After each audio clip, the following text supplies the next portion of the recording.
কি ব্যাপার, সবার প্লেটে মিষ্টি আছে, আমার প্লেটে নেই কেন? আবার মিষ্টিও খেতে হবে নাকি? হ্যাঁ। শরীরের দিকে একটুও খেয়াল নেই, আর মিষ্টি খেয়ে কাজ নেই। ঠিক বলেছো কর্তা দিদা, এই মাসে কিন্তু রক্তে শর্করার পরিমাণ বেশি এসেছে, মিষ্টি খাওয়া যাবে না। কথা মা, একদিন একটা মিষ্টি খেলে তোমার এই শর্করা কি এমন বাড়বে? না, বেড়ে যাবে, মিষ্টি খাওয়া চলবে না, বললাম তো। দেখেছো দিদি ভাই, তোমার মা কিরকম কড়া, একটা মিষ্টি খেতে চাইছে তাও দিচ্ছে না। আরে বাবা দিয়ে দে না, একটা মিষ্টি চাইছে, অসুবিধা কি আছে? না পেলে মুডটা খারাপ হয়ে থাকবে, সারাদিন আমাদের পিছনে লেগে থাকবে। তার এই শোনো, আরে আমি কথা মা, গিদ্দাটান তো সুগার আছে, আমার তো নেই, তাই গিদ্দাটাদের মিষ্টিটা আমায় দাও। দেখেছেন, একদম আপনার মতো হয়েছে, একটাতে পোষায় না। আমি কি বললাম? আরে চুপ করুন কর্তা দিদা, মাফিন আরেকটা মিষ্টি চাইছে।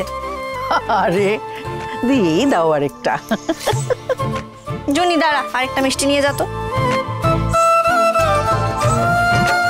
দেখি দেখি, বলছি আচ্ছা নিজে খাবে, বলছি আরেকটা মিষ্টি নিয়ে আসি তোমার জন্য। Sugar is bad for health, কথা মা বলেছে।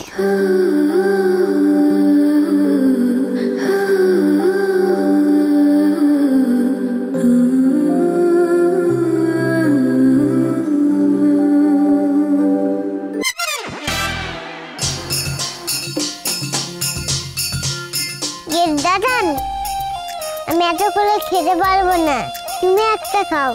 না না, আমি আর লুচি নেবো না, একটা মিষ্টি যদি হতো। আমি দিচ্ছি, খাও না। বলছো? আচ্ছা দাও।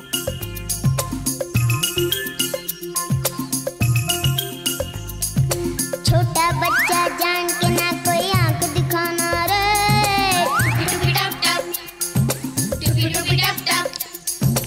अकल का कच्चा समझ के हमको ना समझ। ওমা কি কাণ্ড, দেখো দেখো দেখো, এইভাবে কেউ লুচি খায়? হ্যাঁ, বুঝলে রেনু, এই বাড়িতে আমার সবচেয়ে ভালো বন্ধু কারা জানো? আমার এই দুই দিদি ভাই।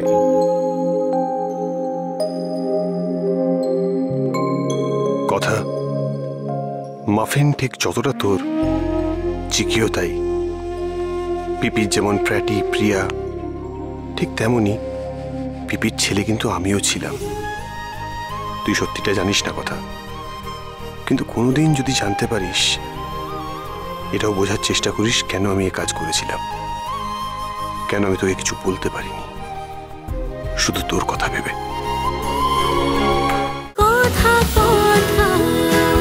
কথা সোম থেকে রবি প্রতিদিন সন্ধ্যে ৭টায় স্টার জলসায় ও জিও হটস্টারে।